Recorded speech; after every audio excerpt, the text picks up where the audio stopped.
Bonjour, bienvenue à cette capsule pédagogique qui a pour but d'explorer des relations à partir de situations de proportionnalité et de non-proportionnalité.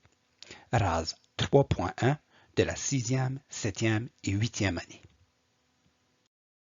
Tout d'abord, explorons la différence entre une relation dite de proportionnalité et une relation dite de non-proportionnalité. Dans nos programmes d'études, on définit une relation de proportion comme suit.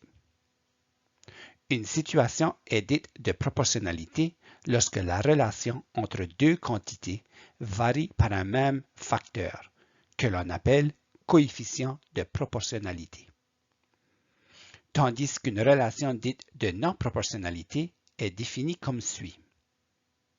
Une situation est dite de non-proportionnalité lorsque la relation entre deux quantités varie par un même facteur en ajoutant ou en enlevant une quantité constante. Donc, en situation de proportionnalité, la relation s'écrit sous la forme y est égal à ax. Tandis qu'en situation de non-proportionnalité, la relation s'écrit sous la forme y est égal à ax plus b. Allons voir un exemple de chaque type. Le groupe LGBTQ2+ de l'école fait une levée de fonds en vendant des tablettes de chocolat à 3 $ chacune. Cette relation peut être représentée à l'aide d'une table de valeurs et d'un graphique. Avant de commencer, il faut identifier les deux quantités qui varient afin de bien définir la relation que l'on étudie. Dans cette situation, le coût va dépendre du nombre de tablettes de chocolat achetées. La directive pourrait lire ainsi. Représente la relation entre le nombre de tablettes de chocolat vendues et le coût dans une table de valeurs.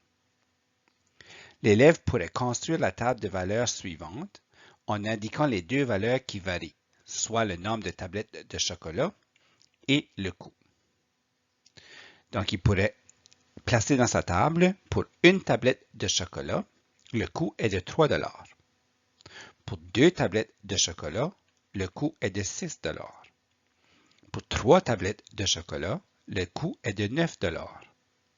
Pour 4 tablettes de chocolat, le coût est de 12 $. On pourrait alors poser la question suivante à l'élève. Quel serait le coût pour 7 tablettes de chocolat? L'élève pourrait prolonger sa table de valeurs et répondre. Pour 7 tablettes de chocolat, le coût est de 21 $.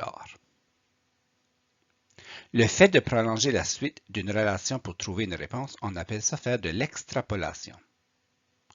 Quand l'élève doit trouver la réponse parmi les données déjà fournies, on appelle ça de l'interpolation. Par exemple, on pourrait poser la question suivante. Combien de tablettes de chocolat puis-je avoir avec 10 $? En regardant la table de valeurs, l'élève positionne les 10 $ dans sa table, ce qui l'amènerait à déduire qu'il pourrait avoir 3 tablettes de chocolat avec 10 $. On pourrait également demander à un élève de représenter cette relation dans un graphique.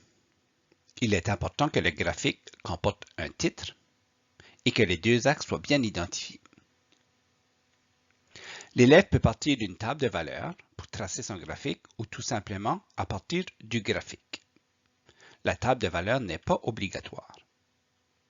Donc, si on représente cette relation à partir du graphique, l'élève pourrait dire pour une tablette de chocolat, le coût est de 3 $ et il place une coordonnée. Deux tablettes de chocolat coûtent 6 $ et il place un autre point à cette coordonnée.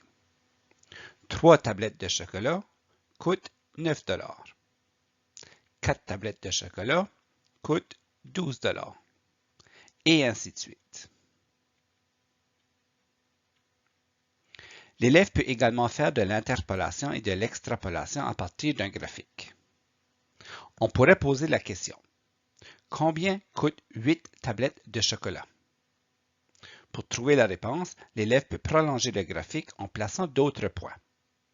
Donc, 7 tablettes de chocolat coûtent 21 $. Et on place une coordonnée. 8 tablettes de chocolat coûtent 24 $. et on place un point à cette coordonnée. L'élève pourrait répondre « 8 tablettes de chocolat coûtent 24 $. Autre question que l'on pourrait poser, combien de tablettes de chocolat puis-je m'acheter avec 8 $? En analysant le graphique, on remarque que 8 $ ne fait pas partie de la relation. Donc, il faut arrondir à la baisse. Dans ce cas, il faudra prendre la coordonnée 2 tablettes de chocolat pour 6 $. L'élève pourrait répondre « On peut s'acheter 2 tablettes de chocolat avec 8 $.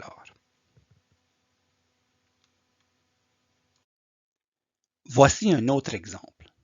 Tu penses te louer un vélo en fin de semaine afin d'aller explorer les sentiers du parc national de Cochibouquac. La compagnie de location loue ces vélos comme suit. Prix de base, 5 $.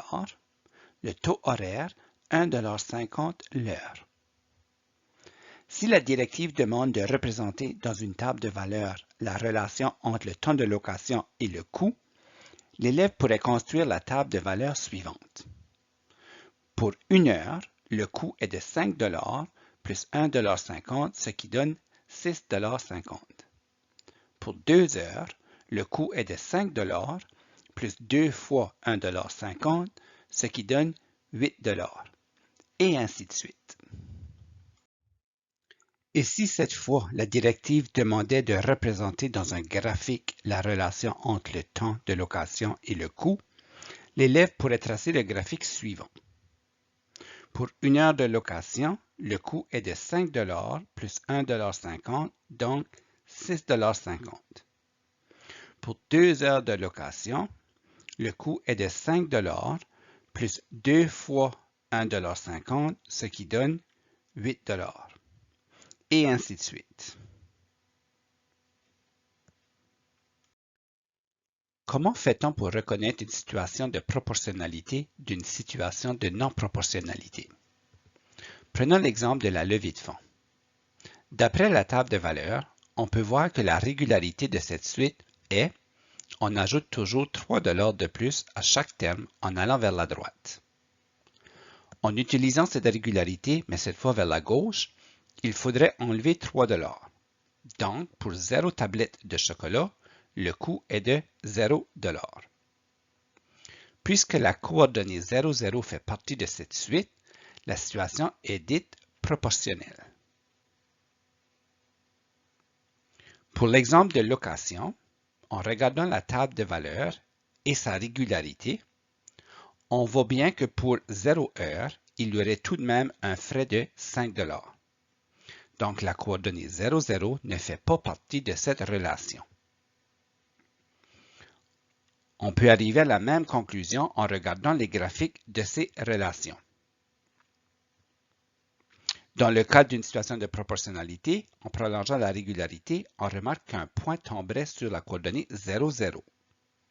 Et dans une situation de non-proportionnalité, un point tombe sur une autre coordonnée autre que 0, 0.